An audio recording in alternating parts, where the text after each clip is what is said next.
اعوذ باللہ من الشیطان الرجیم بسم اللہ الرحمن الرحیم الحمد للہ رب العالمین والصلاة والسلام على اشرف الانبیاء والمرسلین اللہم لا سهل الا ما جعلته سهلا وانت تجعل الحزن اذا شئت سهلا یا مقلب القلوب صرف قلوبنا على طاعتك اللهم رب اشرح لي صدري ويسر لي امري واحلل عقدة من لساني يفقهوا قولي اللهم رب يسر ولا تعسر وتمم بالخير وبك نستعين وبنبيك رؤوف رحيم اللهم رب زدنا علما اللهم رب زدنا علما اللهم رب زدنا علما۔ اللہ پاک کی حمد و ثنا اور آقا دو جہاں نبی مکرم تاجدار عرب و عجم سید المرسلین خاتم النبیین رحمت للعالمین کی ذات گرامی پر درود و سلام کے بعد اللہ سبحانہ و تعالیٰ کا احسان عظیم ہے کہ جس نے ہمیں ایک بار پھر یہ موقع عطا کیا کہ ہم قرآن حکیم کی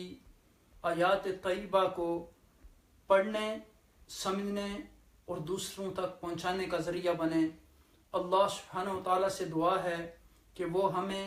ان آیات طیبہ کو صحیح طریقے سے پڑھنے اور ان پر عمل کرنے کی توفیق عطا فرمائے۔ قرآن حکیم کو صحیح طریقے سے پڑھنا، اس کے معانی کو سمجھنا،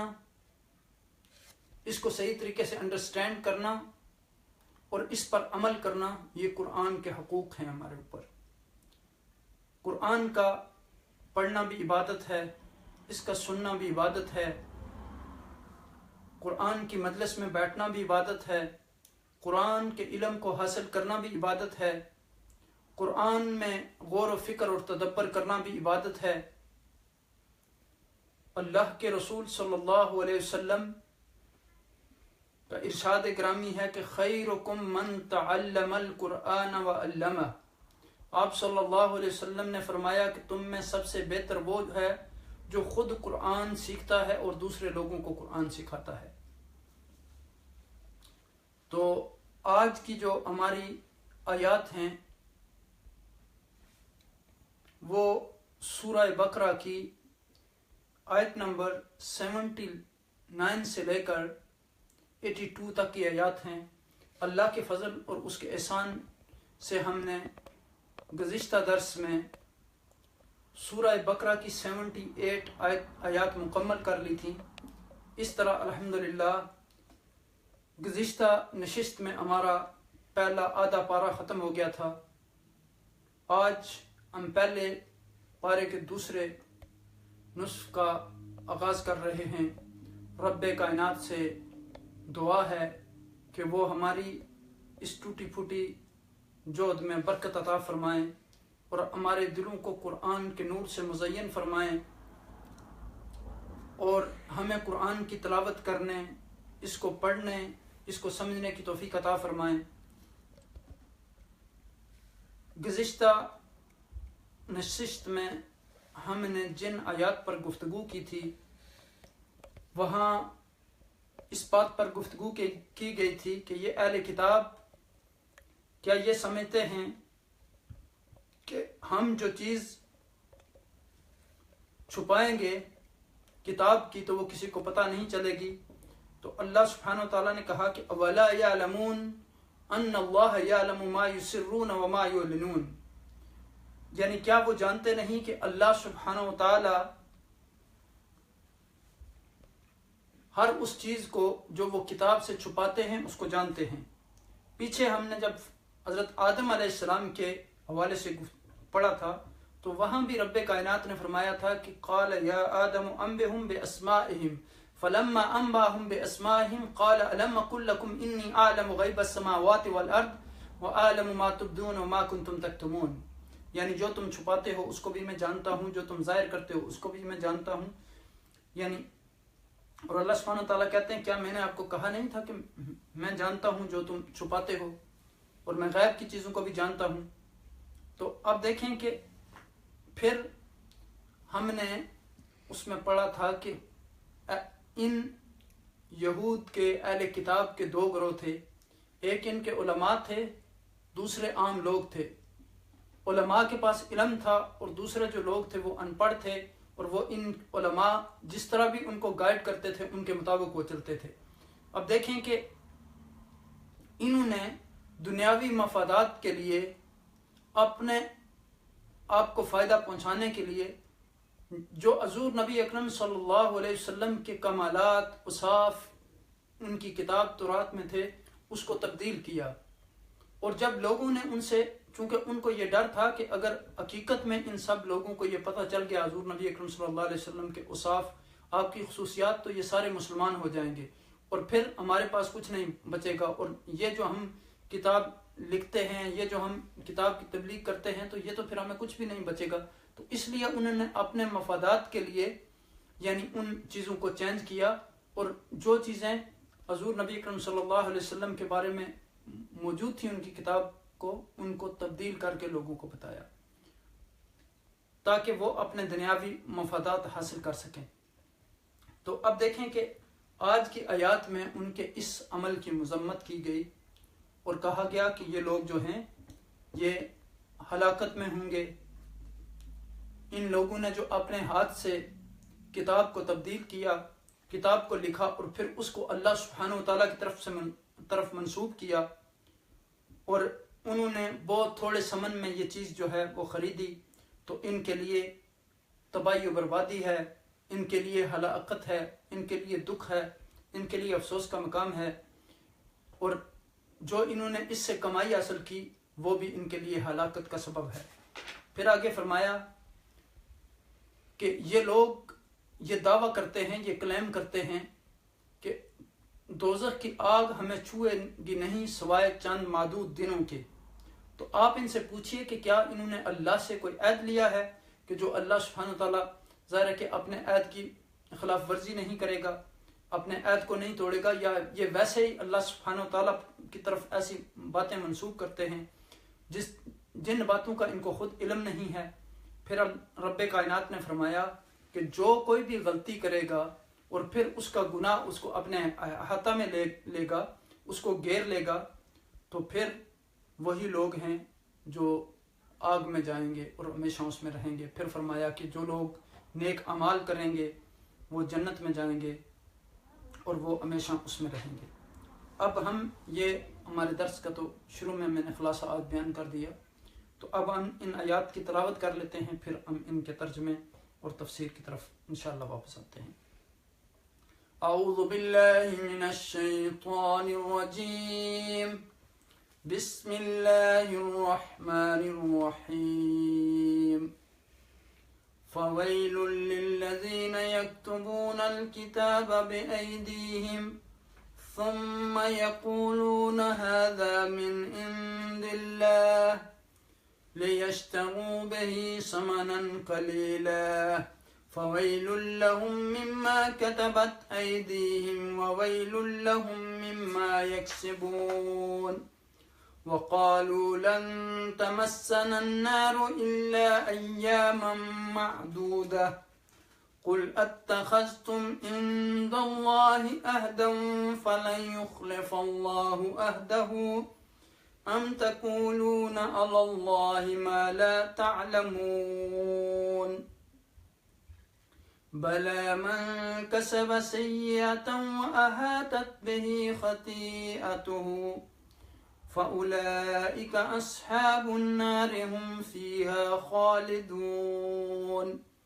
وَالَّذِينَ آمَنُوا وَعَمِلُوا الصَّالِحَاتِ اولئک اصحاب الجنت هم فیہا خالدون۔ صدق اللہ العظیم۔ اللہ سبحانہ تعالیٰ کے احسان اور اس کے فضل سے جن آیات مبارکہ کو ہم نے تلاوت کرنے کا شرف حاصل کیا، یہ سورہ بقرہ کی آیت نمبر 79 سے لے کر 82 تک کی آیات ہیں۔ رب کائنات سے دعا ہے کہ وہ ہمیں انہیں صحیح طریقے سے پڑھنے، سمجھنے اور ان پر عمل کرنے کی توفیق عطا فرمائے۔ سب سے پہلے ہم ان آیات مبارکہ کا ترجمہ کر لیتے ہیں۔ فویل للذین، سو خرابی ہے ان لوگوں کے لیے، یکتبون جو لکھتے ہیں، الکتاب کتاب بایدیہم اپنے ہاتھوں سے، ثم یقولون پھر وہ کیا دیتے ہیں، ھذا من عند اللہ یہ اللہ کی طرف سے ہے، لیشتروا تاکہ خریدیں بہی اس پر، ثمنا قلیلا تھوڑی قیمت، فویل لہم سو خرابی ہے ان کے لیے، مما جو کتبت لکھا، ایدیہم ان کے ہاتھ، وویل لہم اور خرابی ان کے لیے، مما اس سے جو یکسبون انہوں نے کمایا۔ وقالو اور کہتے ہیں، لن تمسنا النار نہیں لگے گی آگ، الا مگر ایاما چند دن، معدودہ گنے چنے، قل اتخذتم کہہ دو کیا تم لے چکے ہو، عند اللہ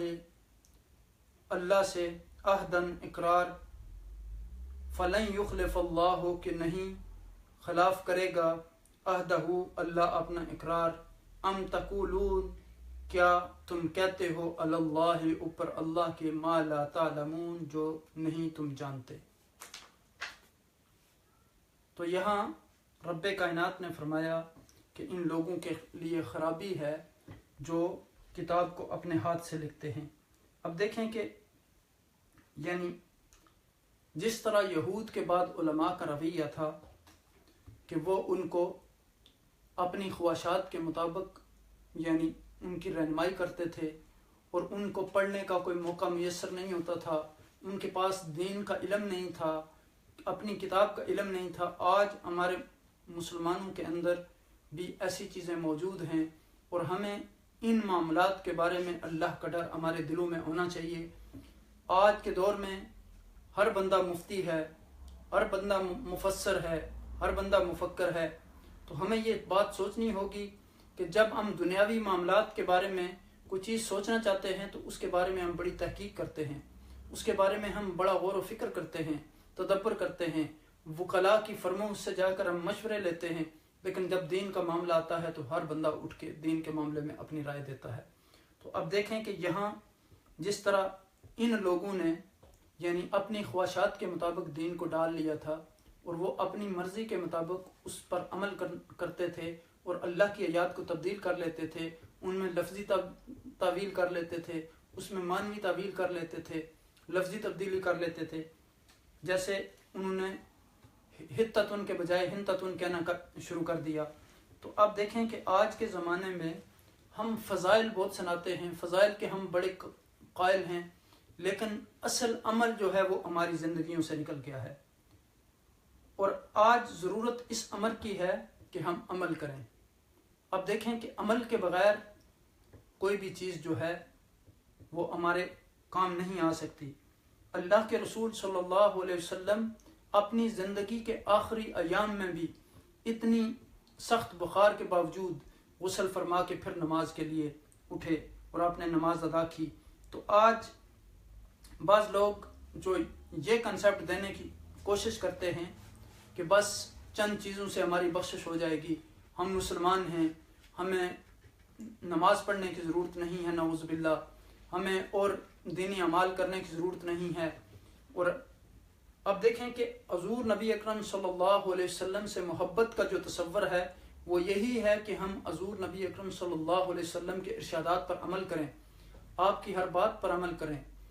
جو بھی حدیث ہمارے سامنے ہے اس پر عمل کرنے کی کوشش کریں، قرآنی آیات جن میں ہم کو یہ کہہ کر پکارا گیا کہ یا ایھا الذین آمنوا، اس پر ہم عمل کریں۔ اب دیکھیں کہ اللہ کے رسول صلی اللہ علیہ وسلم نے دو چیزیں ہمارے لیے چھوڑی۔ اللہ کے انبیاء جو ہوتے ہیں، پیغمبر جو ہوتے ہیں، رسول جو ہوتے ہیں، ان کی میراث جو ہوتی ہے وہ علم ہوتا ہے، وہ دینار اور درہم اپنے پیچھے نہیں چھوڑ جاتے، اور ان کے ورثاء جو ہوتے ہیں وہ علماء ہوتے ہیں، انما العلماء ورثۃ الانبیاء، یعنی علماء جو ہیں وہ انبیاء کے وارث ہیں، یعنی ان کے علوم کے وارث ہیں، علوم نبوت کے۔ تو آپ دیکھیں کہ انبیاء علیہ السلام اپنی میراث جو ہے علم وہ چھوڑ کر جاتے ہیں اپنی امت کے لیے۔ تو آپ دیکھیں کہ آقا دو عالم صلی اللہ علیہ وسلم نے فرمایا کہ ترکت فیکم امرین کتاب اللہ و سنتی ما ان تمسکتم لن تضلوا ابدا۔ حضور نے بھی ہمارے لیے دو چیزیں بڑی واضح چھوڑی ہیں، ایک اللہ کی کتاب ہے جس کے بارے میں اللہ سبحانہ وتعالیٰ نے خود فرمایا کہ اِنَّا نَحْنُ نَزَّلْنَا الذِّكْرَ وَإِنَّا لَهُ لَحَافِظُونَ، کہ ہم نے اس کو نازل کیا اور ہم ہی اس کی حفاظت کرنے والے ہیں۔ تو دوسری حضور نبی اکرم صلی اللہ علیہ وسلم کی حدیث ہے وَمَا أَتَاكُمُ الرَّسُولُ فَخُذُوهُ وَمَا نَهَاكُمْ عَنْهُ فَانْتَهُوا، اطیعوا اللہ واطیعوا الرسول۔ پھر فرمایا من یطیع الرسول فقد اطاع اللہ، یعنی جس نے رسول کی اطاعت کی اس نے اللہ کی اطاعت کی۔ تو اب دیکھیں کہ ہمیں اپنے گمان کے مطابق، اپنی خواہشات کے مطابق دین پر عمل نہیں کرنا چاہیے، بلکہ جو اللہ اور اس کے رسول صلی اللہ علیہ وسلم کا حکم ہے اس کے مطابق ہمیں دین پر عمل کرنا چاہیے۔ اب بہت سارے لوگوں کا یہ رویہ ہوتا ہے کہ فوراً جب کوئی دینی مسئلہ آتا ہے تو کہتے ہیں یہ قرآن میں یہ بات موجود ہے، حدیث میں یہ بات موجود ہے، حالانکہ ان کے پاس قرآن و حدیث کا وہ علم ہوتا ہی نہیں، سرے سے تحقیق ہوتی نہیں، ریسرچ کے قریب لوگ جاتے ہی نہیں، قرآن کو کھولتے نہیں، حدیث کو کھولتے نہیں، اور صرف اپنے ذاتی مفادات کے لیے اس طرح کے باتیں کرتے ہیں۔ ہمارے ایک استاد محترم ہوا کرتے تھے جب ہم یونیورسٹی میں طالب علم تھے، تو وہ کہتے تھے کہ جب بھی کوئی قرآن و حدیث کی بات پڑھیں آپ تو فوراً جا کے قرآن اور حدیث سے اس کو پہلے اس کی تحقیق کریں اور پھر کسی دوسرے تک اس کو پہنچائیں اور اس کو بیان کریں۔ اب دیکھیں کہ آج بعض اوقات ہم یعنی ایسے لوگ بھی ہوتے ہیں کہ جو ہوتی حدیث ہے تو وہ کہہ دیتے ہیں کہ یہ قرآن میں یہ موجود ہے، یا کسی کا قول ہوتا ہے تو اس کو نعوذ باللہ اس طرح منسوب کر دیتے ہیں۔ تو ان چیزوں میں ہمیں بہت احتیاط کرنی چاہیے۔ تو یہاں بھی رب کائنات نے فرمایا کہ فَوَيْلٌ لِّلَّذِينَ يَكْتُبُونَ الْكِتَابَ بِأَيْدِيهِمْ، ہلاکت ہے ان لوگوں کے لیے جو کتاب کو ہاتھ سے لکھتے ہیں۔ اب دیکھیں کہ یہ جو لفظ ویل ہے اس کے مختلف لوگوں نے مختلف معانی بیان کیے ہیں۔ یعنی لفظ ویل کے معنی حسرت اور ہلاکت کے ہیں۔ زجاج نے کہا کہ ویل ایک کلمہ ہے جو ہلاکت میں پڑھنے والا شخص کہا کرتا ہے، اور ابن عباس رضی اللہ تعالی عنہما نے فرمایا کہ ویل کے معنی شدت عذاب کے ہیں، اور سعید بن مسیب رضی اللہ تعالیٰ عنہ فرماتے ہیں کہ ویل جہنم میں ایک وادی ہے، اگر اس جہنم کے پہاڑ بھی جلائے جائیں تو وہ بھی ریت ہو جائیں اور شدت حرارت سے بالکل پگھل کر پانی کی طرح ہو جائیں۔ علامہ بغوی رحمۃ اللہ علیہ نے ابو سعید خدری رضی اللہ تعالیٰ عنہ سے روایت کی ہے کہ نبی اکرم صلی اللہ علیہ وسلم کا ارشاد گرامی آپ نے فرمایا کہ ویل جہنم میں ایک وادی ہے کہ کافر اس میں 40 برس اترتا چلا جائے گا تب بھی اس کی تہہ تک نہیں پہنچے گا، اور سعود جہنم کی آگ کا پہاڑ ہے کہ اس پر کافر 70 برس تک چڑھے گا، پھر وہاں سے اس کو اتنے ہی برسوں تک اس سے گرے گا۔ تو آپ دیکھیں کہ اس میں یعنی جن لوگوں نے اپنے ہاتھ سے کتاب لکھی، یہاں دیکھیں کہ کہا گیا کہ فَوَيْلٌ لَّهُم مِّمَّا كَتَبَتْ أَيْدِيهِمْ، یعنی لکھا تو ہاتھ سے ہی جاتا ہے کتاب کو۔ اب دیکھیں کہ اگر کوئی کتاب کو صحیح طریقے سے لکھے گا جو اللہ سبحانہ وتعالیٰ کی طرف سے نازل ہوئی ہے، تو جب تک لوگ اس کو پڑھیں گے اس کو اس کا اجر ملتا رہے گا، اور جب بھی کوئی انسان کوئی بھی دین کے معاملے میں وہ فقہ کا علم ہو، وہ حدیث کا علم ہو، وہ قرآن کا علم ہو، وہ علوم حدیث کا علم ہو، وہ علوم قرآن کا علم ہو، وہ عربی زبان کا علم ہو، جب وہ صحیح علم اپنے قلم کے ذریعے لکھ کے لوگوں تک پہنچائے گا تو جب تک وہ اس کا لکھا ہوا باقی رہے گا، لوگ اس سے استفادہ کرتے رہیں گے تو وہ ثواب اس کو ملتا رہے گا۔ جس طرح کہ آقا دو جہاں نبی اکرم صلی اللہ علیہ وسلم نے فرمایا کہ اذا مات ابن آدم انقطع عملہ الا من ثلاث، صدقۃ جاریۃ وعلم ينتفع به وولد صالح يدعو له، کہ 3 چیزیں انسان کے جسم سے جب اس کی روح پرواز کر جاتی ہے تو اس کے سارے اعمال ختم ہو جاتے ہیں سوائے 3 چیزوں کے۔ تو ان میں سے پہلے فرمایا کہ صدقہ جاریہ ہے، اور پھر صدقہ جاریہ سے مراد یہ ہے کہ کسی نے کوئی سکول بنوا دیا، کوئی مدرسہ بنا دیا، پانی پینے کی کوئی جگہ بنا دی، لوگوں کے لیے راستہ بنا دیا، سڑک بنا دی، کھانے کے لیے غریبوں کے لیے بندوبست کر دیا۔ تو صدقہ تو جاریۃ و علم ينتفع به، اور پھر نافع علم جو آپ نے خود سیکھا اور دوسروں کو کنورٹ کیا، جب تک وہ دوسروں کو سکھاتے رہیں گے آپ کو ثواب ملتا رہے گا۔ پھر فرمایا کہ ولد صالح يدعو له، اور آپ کی نیک اولاد جو آپ کے لیے دعا کرے گی۔ تو نیک اولاد اسی وقت ہوگی جب ان کی آپ تربیت اس طریقے سے کریں گے۔ حضور نبی اکرم صلی اللہ علیہ وسلم نے فرمایا کہ علموا اولادکم 3 خصال حب نبیکم وحب آل بیتہ وقراءۃ القرآن، اپنی اولاد کو 3 چیزیں سکھاؤ۔ پہلی چیز آپ نے فرمایا کہ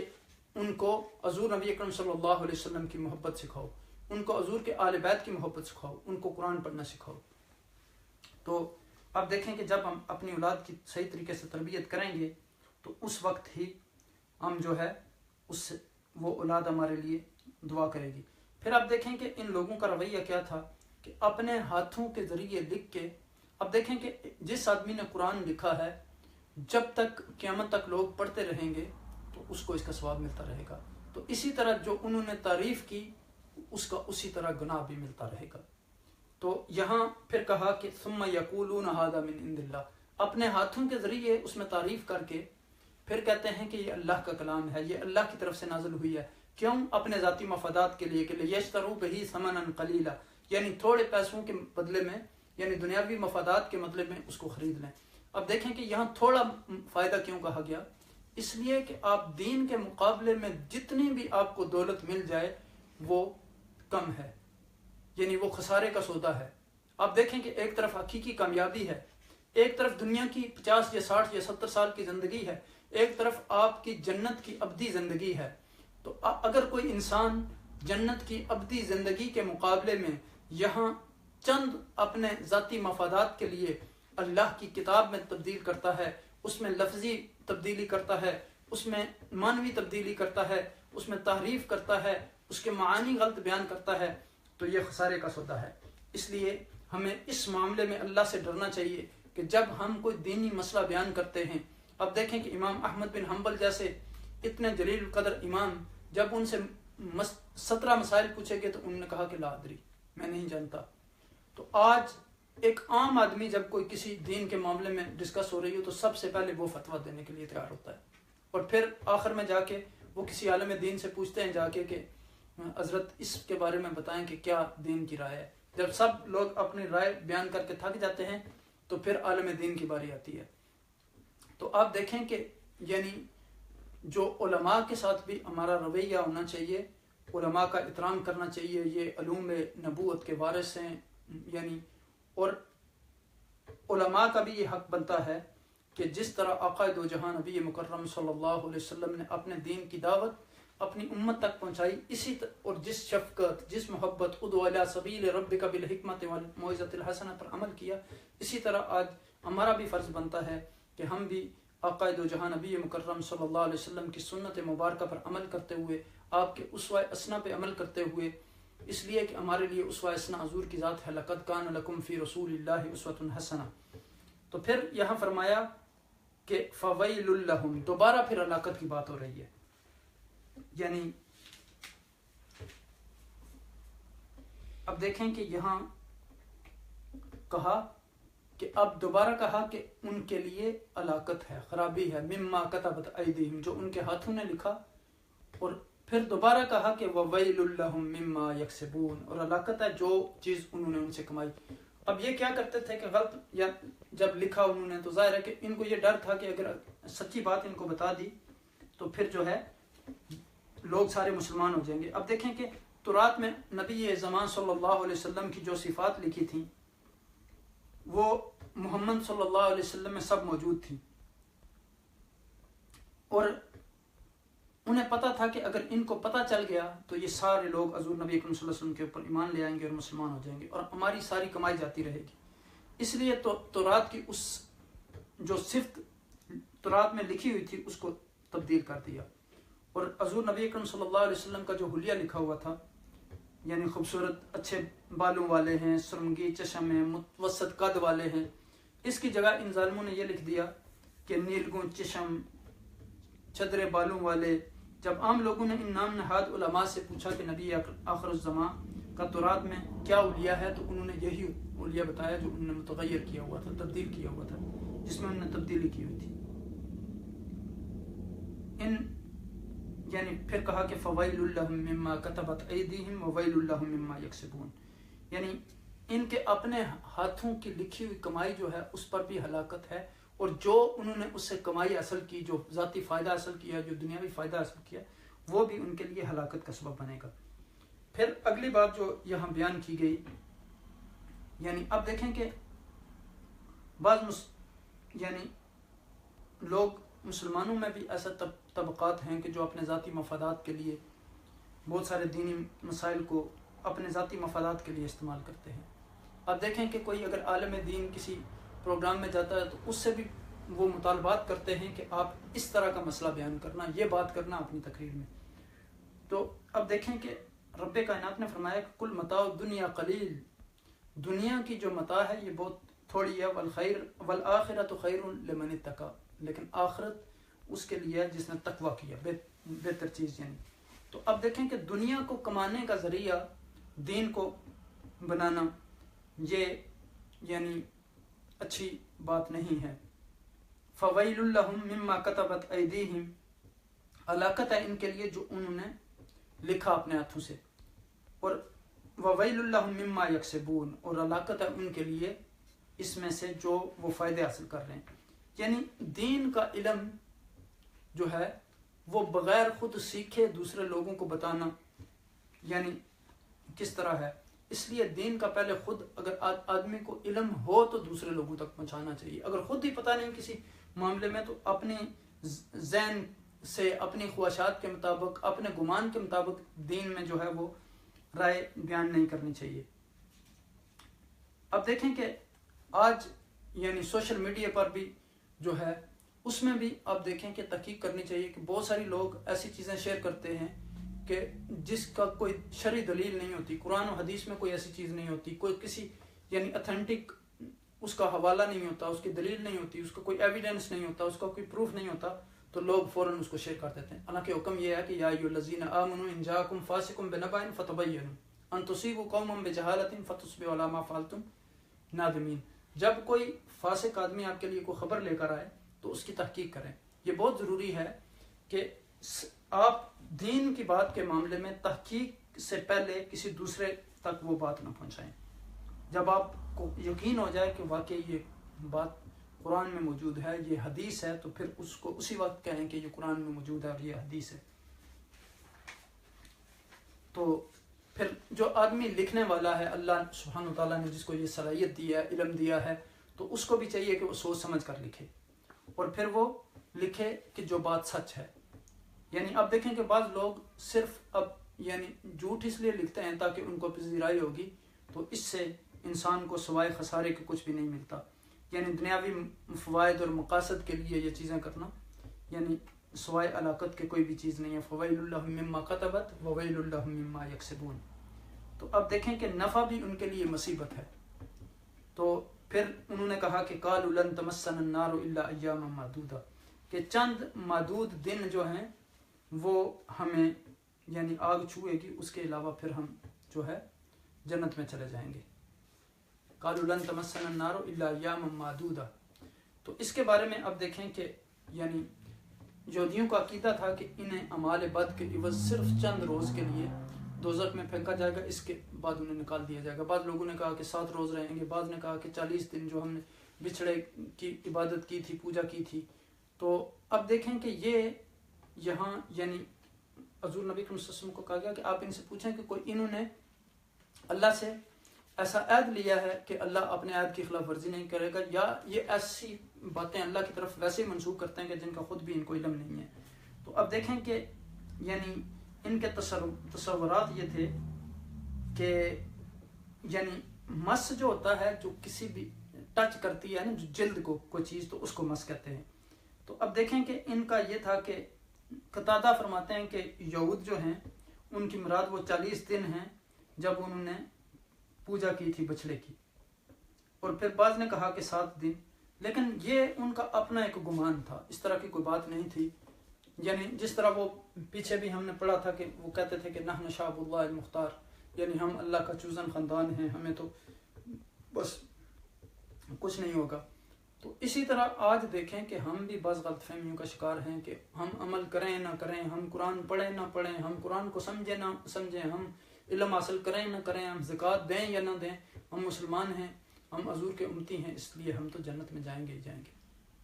تو آپ دیکھیں کہ اللہ اور اس کے رسول کے احکامات کی ہم پیروی نہیں کریں گے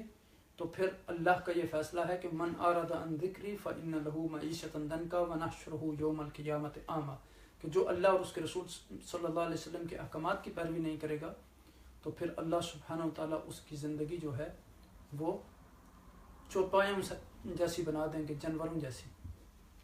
اور قیامت والے دن انہیں اندھا اٹھایا جائے گا۔ تو اب تصور کر لیں کہ کتنی یعنی اس وقت ندامت کی بات ہوگی ہمارے لیے۔ تو آج اللہ سبحانہ تعالیٰ نے ہمیں فرصت دی ہے کہ ہم اپنی اصلاح کر لیں، اپنے دلوں کی اصلاح کر لیں، اللہ کی طرف رجوع کر لیں، توبہ کر لیں۔ اور پھر آپ دیکھیں کہ اگلی آیہ کریمہ میں فرمایا گیا کہ بلا من کسب سیئۃ واحاطت بہ خطیئتہ، یعنی جو بھی غلطی کرے گا اور پھر اس غلطی کرنے کی وجہ سے وہ گناہ اس کو اپنے گھیرے میں لے لے گا، اپنے احاطے میں لے لے گا، تو یہی لوگ آگ میں رہنے والے ہیں۔ آپ دیکھیں کہ ایک گناہ ہوتا ہے جو آپ بھول کے کرتے ہیں، نادانی کی وجہ سے کرتے ہیں، غفلت کی وجہ سے کرتے ہیں، لاپرواہی کی وجہ سے کرتے ہیں، لیکن اس گناہ پر آپ کو احساس ہو جاتا ہے اور اس کے بعد آپ اللہ سبحانہ وتعالیٰ سے معافی کے طلبگار ہوتے ہیں، معافی مانگتے ہیں، توبہ کرتے ہیں، تو اس میں امید ہے کہ اللہ سبحانہ وتعالیٰ آپ کو معاف فرما دیں گے۔ لیکن ایک گناہ ہوتا ہے کہ آدمی ایک دفعہ کرتا ہے اور پھر کرتا ہی چلا جاتا ہے، اس پہ اس کو ندامت بھی نہیں ہوتی، اس پہ وہ توبہ بھی نہیں کرتا، اس کو وہ ایسا گھیرے میں لے لیتا ہے کہ پھر وہ اس سے کے لیے توبہ کے دروازے بھی بند ہو جاتے ہیں، تو وہ آدمی جو ہے پھر وہ ہمیشہ دوزخ میں رہے گا۔ آپ دیکھیں کہ اللہ کے رسول نے فرمایا کہ کلنا خطاء وخیر الخطائین التوابون، کہ سب لوگ غلطیاں کرتے ہیں لیکن سب سے بہتر شخص وہ ہے جو غلطی کر کے توبہ کر لیتا ہے۔ آپ دیکھیں کہ یہاں قرآن حکیم کا کتنا پیارا اسلوب ہے کہ یعنی فرمایا کہ جو بھی غلطی کرے گا اس کو سزا ملے گی۔ تو آگے ایک طرف یہاں جنت کا آگے تذکرہ آ رہا ہے، تو پہلے اس سے جہنم کا تذکرہ کیا گیا، یعنی آپ دیکھیں کہ کتنا بہترین اسلوب ہے قرآن کا کہ جزا اور سزا دونوں کے بارے میں بتایا جا رہا ہے۔ سزا کا بھی بتایا گیا کہ جن لوگوں کے اعمال یہ ہوں گے ان کو سزا ملے گی، اور آگے یہ بھی بتایا گیا کہ اگر والذین آمنوا وعملوا الصالحات، وہ لوگ جو ایمان لائیں گے اور اعمال صالحہ کریں گے، اولئک اصحاب الجنہ، وہ اصحاب جنت ہیں، یعنی وہ اہل جنت ہیں، اہل بہشت ہیں، ہم فیہا خالدون، ہمیشہ وہ اس میں رہیں گے۔ اب دیکھیں کہ یعنی بنی اسرائیل نے یہ عقیدے گڑھ لیے تھے کہ ہم نسلاً در نسلاً چلے آ رہے ہیں، ہم اللہ سبحانہ تعالیٰ کو بڑے لاڈلے ہیں، بڑے پیارے ہیں، یعنی اور ہمیں کوئی سزا نہیں ملے گی، ہمارے جو علماء اور مشائخ ہیں وہ ہمیں بخشوا لیں گے۔ تو اب دیکھیں کہ یہاں یعنی ایک ضروری چیز جو عمل صالح کے حوالے سے ہے وہ یہ ہے کہ عمل صالح اس عمل کو کہتے ہیں جس کے اندر اخلاص بھی ہو اور پھر وہ آقا دو جہاں نبی مکرم صلی اللہ علیہ وسلم کی سنت کے مطابق ہو۔ تو اب دیکھیں یہاں ان آیات مبارکہ میں ہمارے لیے سبق ہے کہ ہم بھی اپنا محاسبہ کریں اور اللہ کی آیات کو صحیح طریقے سے سمجھیں اور ان پر عمل کرنے کی کوشش کریں، یعنی اور اعمال صالحہ کریں اور اپنی غلطیوں پہ اللہ سے توبہ کریں۔ آج آپ دیکھیں یہ شعبان کے مہینے میں آقا دو عالم صلی اللہ علیہ وسلم بہت زیادہ اس میں روزے رکھتے تھے آپ صلی اللہ علیہ وسلم، اور آج یہ بہت ہی اچھا دن ہے ہمارے لیے، فرصت ہے، اس میں ہم توبہ استغفار کریں، نوافل ادا کریں، اللہ سے اپنی غلطیوں کی معافی مانگیں، روئیں، گڑ گڑائیں، تضرع کریں۔ اب دیکھیں کہ یعنی یہ اللہ سبحانہ وتعالیٰ نے جو ہمیں زندگی کے چند لمحات عطا کیے ہیں ان کو ہمیں قیمتی بنانا ہے۔ ایک دن ہوگا پھر ہمیں موت آئے گی، پھر تمام رشتے ہمارے ختم ہو جائیں گے، ہمارے عنوان تبدیل ہو جائیں گے، اس وقت آپ کا نام نہیں ہوگا، اس وقت آپ کا نام لینے کے بجائے یہ کہا جائے گا کہ ڈیڈ باڈی، اور آپ کے قریبی رشتہ دار کہیں گے کہ جلدی جلدی اسے دفن کر دو۔ تو آج رب کائنات نے ہمیں فرصت دی ہے، اس لیے ہمیں چاہیے کہ ہم اپنے گناہوں سے توبہ کریں، اللہ سبحانہ تعالیٰ سے معافی مانگیں اور اللہ کی طرف رجوع کریں۔ اگر ہم اپنے گناہ کی معافی نہیں مانگیں گے تو پھر اللہ سبحانہ تعالیٰ ہمارے لیے توبہ کے دروازے بند کر دے گا، کیونکہ جو قوم بھی اللہ سبحانہ تعالیٰ کی نافرمانی کرتی ہے اور اس کی کتاب میں تبدیلیاں کرتی ہے، چاہے وہ لفظی تبدیلی ہو یا معنوی تبدیلی ہو، تو اور اللہ کی کتاب کو کم قیمت میں وہ فروخت کرتی ہے، تو پھر اللہ سبحانہ تعالیٰ کا عذاب ان کے لیے بہت شدید ہے، اور وہ یہ ہے کہ وہ ہمیشہ جہنم میں رہیں گے۔ اللہ سبحانہ تعالیٰ سے دعا ہے کہ وہ ہمیں ان لوگوں میں شامل فرمائیں جو اہل جنت ہیں، اور اللہ سبحانہ وتعالی ہمیں تقوی کی زندگی عطا فرمائے، اللہ اور اس کے رسول صلی اللہ علیہ وسلم کے احکامات پر عمل کرنے کی توفیق عطا فرمائے۔ میری دعا ہے کہ جو اس درس کی مجلس میں ہمارے ساتھی موجود ہیں، اللہ سبحانہ وتعالی ان کو اجر عظیم عطا فرمائے اور ہم سب کے دلوں کو قرآن کے نور سے مزین فرمائیں اور ہمیں تقوی کی زندگی عطا فرمائیں اور اس دنیا میں رہ کر ہمیں موت کی تیاری کرنے کے لیے توفیق عطا فرمائیں۔ اور آج یعنی میری التماس ہے کہ ہمارے جتنے بھی ساتھی ہیں وہ کوشش کریں کہ قرآن کی تلاوت کریں، نوافل پڑھیں، اللہ سے دعا مانگیں، امت مسلمہ کے لیے دعا مانگیں، اپنے رشتہ داروں کے لیے دعا مانگیں۔ اگر کسی کے ساتھ آپ کی ناراضگی ہے تو کوشش کریں کہ اس کے کو ختم کریں، لوگوں کو معاف کریں، معاف کرنے والوں کو اللہ پسند کرتا ہے۔ اللہ سبحانہ تعالیٰ سے دعا ہے کہ وہ ہمیں قرآن حکیم کو صحیح طریقے سے پڑھنے، اس پر عمل کرنے، اس کو دوسرے لوگوں تک پہنچانے کا ذریعہ بنائے۔ جزاکم اللہ خیر وما علینا الا البلاغ۔ السلام علیکم ورحمۃ اللہ۔